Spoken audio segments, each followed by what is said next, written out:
দর্শক, আমরা হচ্ছে মাছে ভাতে বাঙালি এবং এই মাছটা কিন্তু আমাদের ছোট বড় সকলের স্বাস্থ্যের জন্য অনেক বেশি উপকারী।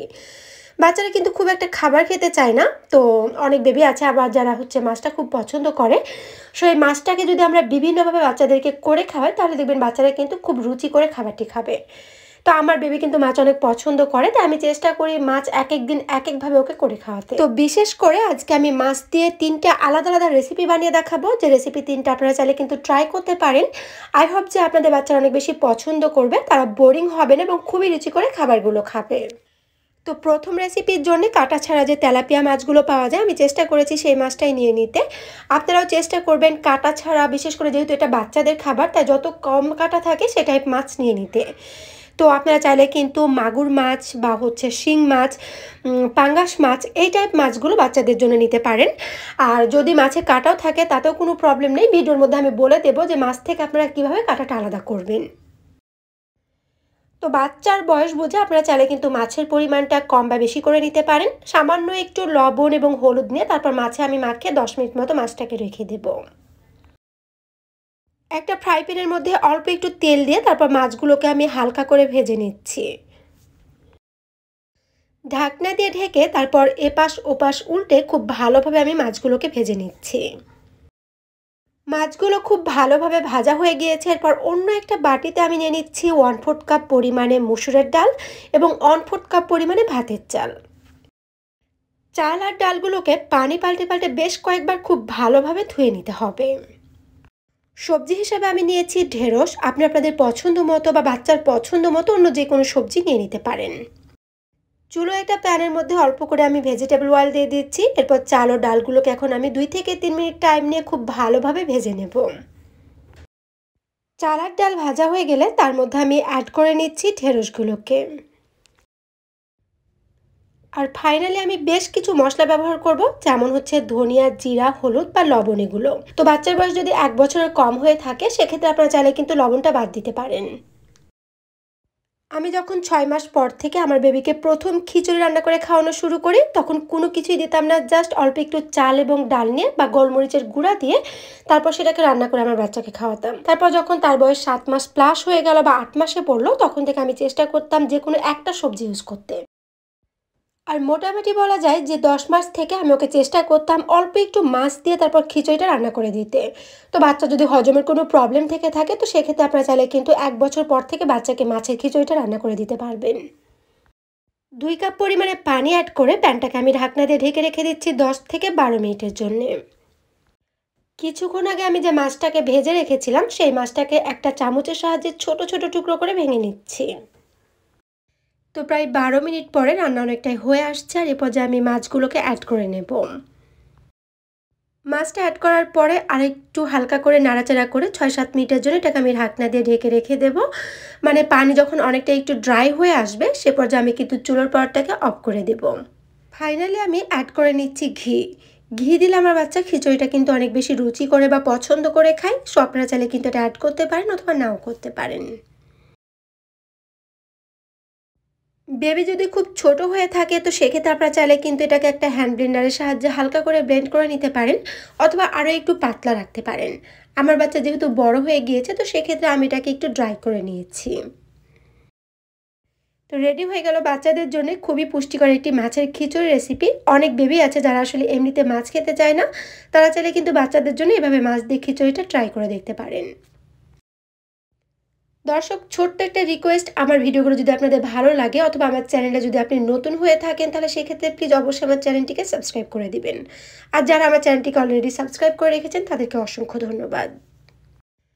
আমি চলে যাচ্ছি আমার পরবর্তী রেসিপিতে এবং এটা কিন্তু খুবই মজার বা টেস্টি একটি মাছের রেসিপি, যেটা আমার বাচ্চা ভীষণ পছন্দ করে। আর আমি সাধারণত বাসাতে যেভাবে খেয়ে থাকি আমি চেষ্টা করি আমার বাচ্চাকেও সেভাবে খাওয়াতে। প্রথমে আমি মাছগুলোকে খুব ভালোভাবে ধুয়ে তারপর অল্প একটু মিডিল দিয়ে হালকা করে কেটে নিচ্ছি। এর ফলে মাছগুলোকে যখন ম্যারিনেট করা হবে তখন কিন্তু খুব ভালোভাবে ভেতরে মশলা চলে যাবে। আমার হাতে যখন একেবারে টাইম কম থাকে তখন চেষ্টা করি এই টাইপ মাছের যে মশলার বাজার থেকে কেনা প্যাকেটগুলো আছে সেগুলো ব্যবহার করার। বাট বেশিরভাগ টাইমে দেখা যাচ্ছে যখন আমার বেবি খায় তখন আমি চেষ্টা করি বাসায় তৈরি করা যে মশলা আছে সেগুলো ব্যবহার করতে। তো আমি কয়েক টাইপ মশলা ব্যবহার করব, যেমন হচ্ছে ধনিয়া গুঁড়া, জিরা, হলুদ, সরিষা বাটা এবং অল্প একটু লবণ। রেসিপিটাকে আরও বেশি টেস্টি করার জন্য আমি অ্যাড করে নিচ্ছি 1 টেবিল চামচ পরিমাণে টমেটো কেচাপ। এটা আপনারা দিতে পারেন, আর বাচ্চা যদি না পছন্দ করে তো সেক্ষেত্রে স্কিপ করতে পারেন। দিয়ে দিচ্ছি 1/4 টেবিল চামচ পরিমাণে আদা পেস্ট। আর ফাইনালি আমি অ্যাড করে নেব 1 টুকরো লেবুর জুস। খুব ভালোভাবে মশলাগুলোকে আমি একসাথে মিক্স করে নিচ্ছি। এরপর যে মাছগুলোকে আগে থেকে ক্লিন করে রেখেছিলাম সেই মাছের মধ্যে আমি এখন মশলাগুলোকে মাখিয়ে নেব। মাছগুলো ম্যারিনেট করা হয়ে গেলে প্রায় আধা ঘন্টা মতো আমি এগুলোকে একইভাবে একটা ঢাকনা দিয়ে ঢেকে রেখে দেই। এর ফলে কিন্তু মশলাগুলো মাছের মধ্যে খুব ভালোভাবে সেট হয়ে যায়। এরপর আমি চুলা একটা প্যান বসায় নিয়েছি। তারপর আমি দিয়ে দিচ্ছি পর্যাপ্ত পরিমাণে ভেজিটেবল অয়েল এবং একে একে মাছগুলোকে তার মধ্যে দিয়ে খুব ভালোভাবে ফ্রাই করে নেব। আমি চেষ্টা করি আমার বেবিকে সাধারণত সামুদ্রিক মাছ, স্যালমন ফিশ বা দেখা যাচ্ছে এই টাইপ যে তেলাপিয়া ফিশ আছে এগুলো বেশি দিতে, কারণ এগুলোর মধ্যে কোনো ধরনের কাঁটা থাকে না এবং আমার বাচ্চাও খুব পছন্দ করে খায়। তো বাজারে আপনারা চাইলে কিন্তু এই টাইপ মাছগুলো খুব সহজেই কিনতে পাবেন। আর যদি মনে হয় যে মাছের মধ্যে কাঁটা আছে তাহলে সেক্ষেত্রে আপনারা কিন্তু মাছটাকে খুব ভালোভাবে ফ্রাই করে তারপর সেই কাঁটাটা বেছে বাচ্চাকে চেষ্টা করতে হবে খাওয়াতে। এপাশ ওপাশ উল্টে খুব ভালোভাবে আমি মাছগুলোকে ফ্রাই করে নিলাম। এই মাছের রেসিপিটা কিন্তু খেতে অসম্ভব টেস্টি হয়ে থাকে। আমার বাচ্চা তো এমনি এমনি খেতে পছন্দ করে। এছাড়াও দেখা যাচ্ছে ও খিচুড়ির সাথে কিংবা দেখা যাচ্ছে গরম ভাতের সাথেও খেতে অনেক বেশি পছন্দ করে। তো দর্শক, আমার রেসিপিগুলো আপনাদের কেমন লাগে সেটাও কিন্তু আমাকে কমেন্ট করে জানাতে ভুলবেন না। এছাড়াও আপনাদের মনে যদি কোনো কোশ্চিন থেকে থাকে, যে কোনো টাইপ কোশ্চিন আপনারা চাইলে কিন্তু আমাকে সেটা কমেন্টে করতে পারেন। আমি চেষ্টা করব পরবর্তীতে যে কোনো নতুন ভিডিওতে সেটা আলোচনা করতে অথবা আপনাদের কমেন্টের অ্যান্সার দিতে।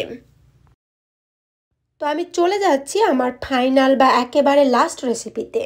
তো এই রেসিপির জন্য আমি এখানে কিন্তু ক্যানের যে টুনা ফিশ আছে সেটা ব্যবহার করব। এগুলো হচ্ছে সামুদ্রিক মাছ, আর সামুদ্রিক মাছটা কিন্তু বাচ্চাদের জন্য খুবই ইম্পর্টেন্ট, কারণ সামুদ্রিক মাছে কিন্তু প্রচুর পরিমাণে ওমেগা 3 ফ্যাটি অ্যাসিড রয়েছে। আমি সাধারণত আমার বেবিকে সপ্তাহে 3 দিন মাছ দিয়ে থাকি। তার মধ্যে চেষ্টা করি যে কোনো একদিন সামুদ্রিক মাছ দিতে, হোক সেটা টুনা ফিশ অথবা স্যালমন ফিশ। তো ক্যানটাকে আমি ওপেন করে নিয়েছি। তারপর যে মাছগুলো আছে সেগুলোকে এখন আমি একটা স্ট্রেনারের মধ্যে নিয়ে খুব ভালোভাবে পানি পাল্টে পাল্টে ক্লিন করে নেব। কারণ ক্যানের যে ফিশগুলো থাকে এগুলোর মধ্যে কিন্তু এক্সট্রা ফরমালিন বা কোনো ধরনের কেমিক্যাল থাকতে পারে, সেগুলোকে আসলে খুব ভালোভাবে ক্লিন করে নেওয়াটাই বেটার হবে। তবে আপনারা চাইলে কিন্তু একইভাবে লাইভ যে ফিশ আছে সেগুলো দিয়েও কিন্তু এই রেসিপিটা করে নিতে পারবেন।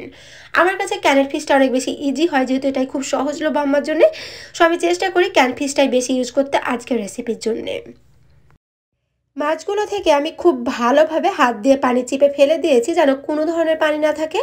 একদম যতটা সম্ভব আমি এটাকে ড্রাই করে নিয়েছি। এরপর আমি একটা ডিম নিয়ে নিয়েছি কুসুম সহ, আর অ্যাড করে নিচ্ছি বেশ কিছু মশলা। বাসাতে সাধারণত যে মশলাগুলো আমরা খেয়ে থাকি সেগুলো অ্যাড করলেই হবে, যেমন হচ্ছে ধনিয়া, জিরা, হলুদ। আমি অল্প একটু মাছের মশলা ব্যবহার করেছি, আর দিয়ে দিচ্ছি আদা রসুনের পেস্ট। ক্যানের ফিশগুলোতে বা সামুদ্রিক মাছে কিন্তু এক্সট্রা লবণ থাকে, তাই চেষ্টা করবেন লবণটা কিন্তু বুঝে দিতে। আর যেটা অ্যাড করব সেটা হচ্ছে ব্রেড ক্রাম্ব। আমি এখানে বাজারের কেনা ব্রেড ক্রাম্বটা ব্যবহার করেছি। আপনারা চাইলে কিন্তু বাসায় তৈরি ব্রেড ক্রাম্বটা ব্যবহার করতে পারেন। বাসায় কীভাবে ব্রেড ক্রাম্বটা বানাবেন সেই ভিডিও কিন্তু অলরেডি আমি আমার চ্যানেলে আপলোড করে রেখেছি। অথবা যদি মনে হয় যে বাসাতে ব্রেড ক্রাম্ব নেই, তো সেক্ষেত্রে আপনারা চাইলে কিন্তু টোস্ট বিস্কিটের বা যে কোনো বিস্কিটের গুঁড়োটাও ব্যবহার করতে পারেন। খুব ভালোভাবে একটু টাইম নিয়ে আমি এগুলোকে মাখিয়ে নিচ্ছি। মাখানো হয়ে গেলে যখন অনেকটা সফট হয়ে আসবে তখন আমি আমার পছন্দ মতো শেপ দিয়ে এগুলোকে রেডি করে নেব। আমি সাধারণত দুইভাবে বানিয়ে থাকি, একটা ফিশ কাবাব হিসাবে এবং অন্যটা হচ্ছে বার্গারের জন্যে। বিকালের নাস্তাতে আমি আমার বেবিকে দেখা যাচ্ছে এমনিতেও মাঝে মাঝে কাবাব হিসাবে ভেজে দিয়ে থাকি, অথবা দেখা যাচ্ছে ও কিন্তু বার্গার বা স্যান্ডউইচ এগুলো খুবই পছন্দ করে। এগুলোর মধ্যে আমি চেষ্টা করি এই মাছের যে কাবাবটা আছে সেটা অ্যাড করে নিতে। তো এখন আমি চলে যাব চুলায় এবং চুলায় একটা প্যান বসে অ্যাড করে নিচ্ছি পর্যাপ্ত পরিমাণে তেল। তেলটা হালকা একটু গরম হয়ে আসলে সে পর্যায়ে আমি একে একে মাছের কাবাবগুলোকে দিয়ে খুব ভালোভাবে ভেজে নেব। চুলার পাওয়ারটাকে মিডিয়ামের চাইতে কম হিটে রেখে মোটামুটি একটু টাইম নিয়ে এগুলোকে আমি ভেজে নেব। এক একটা সাইড ভেজে নিতে আমার 6 থেকে 8 মিনিট করে টাইম লেগেছে। আমি সবগুলো কাবাবকে কিন্তু একসাথে ভেজে নেই না, জাস্ট যে কয়েকটা ভাজার প্রয়োজন ভাজি, বাকিগুলোকে দেখা যাচ্ছে একটা এয়ারটাইট বক্সে ভরে তারপর ডিপ ফ্রিজে রেখে দেই। তো মোটামুটি এই ছিল আজকের রেসিপি। আমি চেষ্টা করি আমার বাচ্চা যে খাবারগুলো খায় সেগুলো আপনাদের সাথে শেয়ার করতে। এছাড়াও আমি মাছ দিয়ে কিন্তু আমার বাচ্চাকে ভর্তা বা স্যুপ বানিয়েও খাওয়াই। আপনারা চাইলে কিন্তু সেই রেসিপিগুলোও দেখতে পারেন। কারণ অলরেডি আমি কিন্তু সেই রেসিপিগুলো আপলোড করে রেখেছি। তো এই ছিল আজকের মতো। যদি ভিডিওটি ভালো লাগে তাহলে প্লিজ অবশ্যই একটি লাইক দিতে ভুলবেন না। সবাই ভালো থাকবেন। দেখা হবে আবার নতুন কোনো বেবি ফুড রেসিপি নিয়ে। আল্লাহ হাফেজ।